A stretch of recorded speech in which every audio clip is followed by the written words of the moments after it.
حضرت محدث ابن جوزی نے لکھا ہے کہ حضرت حبیب اجمی ایک بزرگ تھے، ان کے پاس ایک شخص اکثر آتا تھا، بڑا مالدار تھا، ایک ہی بیٹی تھی، وہ بھی ٹانگوں سے معذور تھی۔ تو آپ اکثر اس کو کہتے ہیں کہ تو توبہ کر، اللہ کی بارگاہ میں رجوع کر۔ ایک وقت ایسا آتا ہے کہ پھر انسان کا جب کوئی اپنا نہیں رہتا پھر اسے مصلی یاد آتا ہے، لیکن اگر مصلی کی عادت بچپن سے پڑ جائے نا تو پھر ذرا آسان ہوتا ہے اللہ سے دل لگانا۔ وہ اکثر آپ اس کو کہتے ہیں کہ ٹھیک ہو جائے کہ تو بیٹی ہے، وہ بھی بیچاری معذور ہے، تو کہاں دولت لے جائے۔ آج کرتا ہوں، ہم تاریخیں دیتے رہتے ہیں نا اللہ تعالیٰ کو معاذ اللہ کہ رمضان سے میں نے نیک ہو جانا ہے، عمرہ کر کے آؤں گا تو پھر میں پکا نمازی ہوں۔ خدا کے بندو، کس نے تجھے بتایا ہے کہ رمضان تک تو زندہ رہے گا؟ کس نے خبر کی کہ عمرہ کرنے تک تو بچے گا؟ حضرت حبیب اجمی اس کو کہتے تو کہتا بڑی جلدی ٹھیک ہو جاؤں گا۔ ایک دن سویرے سویرے توبہ کرنے آ گیا۔ آپ نے فرمایا کیا ہوا؟ تو کہنے لگا حضرت جی کل ایک 15 سال کا نوجوان ملا ہے اور مجھے توبہ کرا گیا۔ مزہ ہی اس عمر میں اللہ اللہ کرنے کا، نبی کریم سے محبت بھی کرنی ہو تو یہی عمر ہے۔ عشق لگا سی کھیڈاں کھیڈ دی نوں تے پھر مینوں کھیڈاں بھول بھول گئیاں، کجل پایا سی میں یار دے ویکھنے نوں، پھر او دی یاد وچ روندیاں ہی ڈول گئیاں۔ حیدر شاہ اس گلی کدے نہ رولدی پر ہن تے رولدی رول گئیاں۔ جن لوگوں نے ابو جہل کو قتل کیا تھا ان کی عمر بھی 15 سال تھی۔ ہم تو بڑے نہیں نہ ہوتے ساری زندگی، نہ ہمیں کو بڑا ہونے دیتا ہے، ہم بڑے ہی نہیں ہوتے، یہ تو عمر ہے کچھ کر گزرنے کی۔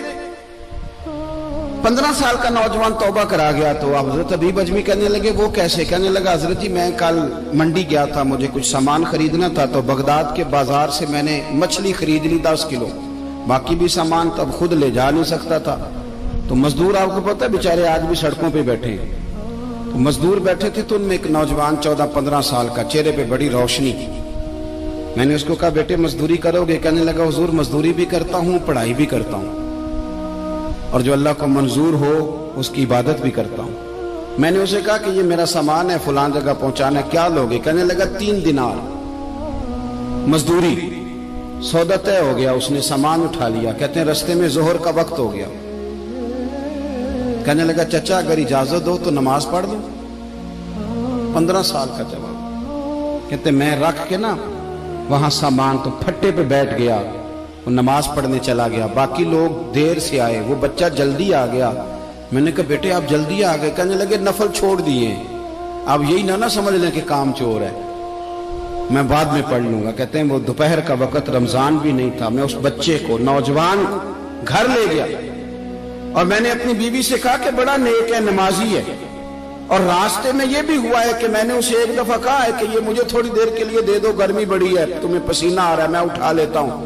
کہنے لگا نہیں چچا میں رزق حلال کھاتا ہوں، اگر آپ اٹھائیں گے تو میں 3 دینار مزدوری پوری نہیں لوں گا، پھر پیسے کم کروں گا، میں نے طے کیا ہے کہ اٹھاؤں گا۔ تو کہتے ہیں میں نے اپنی بیوی کو بتایا تو بڑی متاثر ہوئی، کہنے لگی دوپہر کا کھانا پک گیا، اسے کو روٹی کھا لے، رمضان بھی نہیں تھا۔ کہتے میں باہر نکلا، اس کو 3 دینار تھمائے، تو میں نے کہا بیٹے ایک بات میری مانو گے؟ کہنے لگا بتائیے۔ میں نے کہا کھانا پکائے کھا لو۔ کہنے لگا میں معافی چاہتا ہوں، میں نے روزہ رکھا ہوا ہے۔ حضور نے حکم دیا، حکم نبی کریم نے حکم دیا، بخاری مسلم کی حدیث ہے، فرمایا نوجوانوں اگر تمہارے پاس طاقت ہے تو نکاح کر لو ورنہ روزے رکھو۔ حکم دیا، یا نکاح اور یا روزے، یہ سرکار کا حکم ہے۔ بھائی نفلی روزہ نفس کی قوتوں کو کچلتا ہے، انسان میں نورانیت اور روحانیت لاتا ہے۔ کہتے وہ کہنے لگا میں نے روزہ رکھا ہے، میں اور متاثر ہو گیا۔ میں نے کہا اب کیا کرو گے؟ کہیں اور جانا ہے؟ کہنے لگا نہیں، میں جس دن 3 دینار کما لیتا ہوں پھر میں مزید لالچ نہیں کرتا، باقی وقت یا قرآن مجید پڑھتا رہتا ہوں یا نبی پاک پہ درود شریف پڑھتا رہتا ہوں۔ آپ بتائیں؟ تو میں نے کہا کہ افطار میرے ساتھ کر لو۔ کہتے ہیں میں اسے مسجد چھوڑ آیا اور خود میں لوٹ آیا، افطار کے بعد میں اسے لایا، کھانا کھلایا، عشاء پڑھی، اس کا گھر دور تھا، میں نے ڈرائنگ روم کھول دیا، بیٹھک کھول دی، وہیں وہ سو گیا۔ میری 20 سال کی معذور بچی کبھی چل نہیں سکتی تھی، کوئی طبیب کوئی حکیم میں نے چھوڑا نہیں تھا اس کو دکھایا نہ ہو، ایک ہی بیٹی وہ بھی معذور پیدائشی۔ اس کے کمرے میں گئے، میاں بیوی اسے کھانا کھلا اور بتایا بیٹے ایک نوجوان ہے، بڑا نیک ہے ہمارے گھر میں، آج بڑا پرہیزگار۔ پتہ ہے حضور نے کیا فرمایا؟ نبی کریم فرماتے ہیں جب نوجوان اٹھ کے تہجد پڑھتا ہے نا، نوجوان تو اللہ فرشتوں کے سامنے اس نوجوان پر فخر فرماتا ہے. اللہ فخر کرتا ہے کہ عمر دیکھو دیکھو یہ میری بارگاہ. اللہ فخر کرتا ہے, اللہ یعنی خدا خود میرے مجلس بود, اللہ فخر کرتا ہے. اب سوچے تو ہم نے اپنی بیٹی کو بتایا کہ نوجوان اور بڑا نیک ہے, تو کہتے ہیں وہ کھانا کھلا کے ہم واپس آ گئے. آدھی رات کا وقت ہوا تو دروازے پہ دستک ہوئی. بچی اپنے کمرے میں سو رہی تھی, ہم اپنے کمرے میں, وہ بیٹھک میں.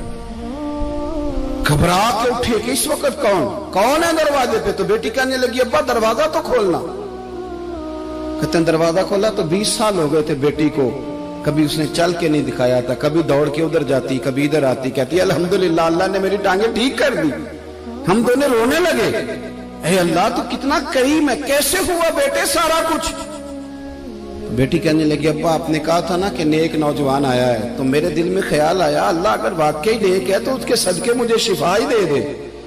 یا ایھا الذین آمنوا اتقوا اللہ وابتغوا الیہ الوسیلہ.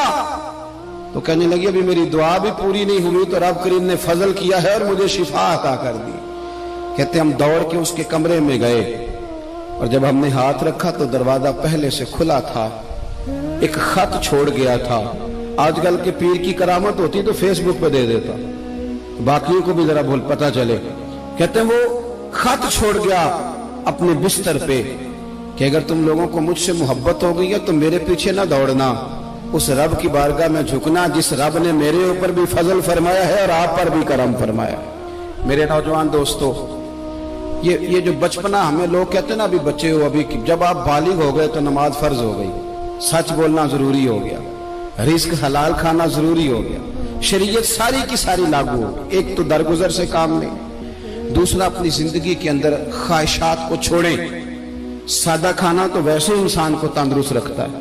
یہ جو چکر ہم نے ڈالا ہوا ہے نا مرضیاں کرنے کا, اب موٹر سائیکل بالکل اچھی بھلی ہوتی ہے پر سفارش یہ ہے کہ ماڈل پرانا ہو گیا ہے, تو یہ تو کمزور لوگوں کی علامت.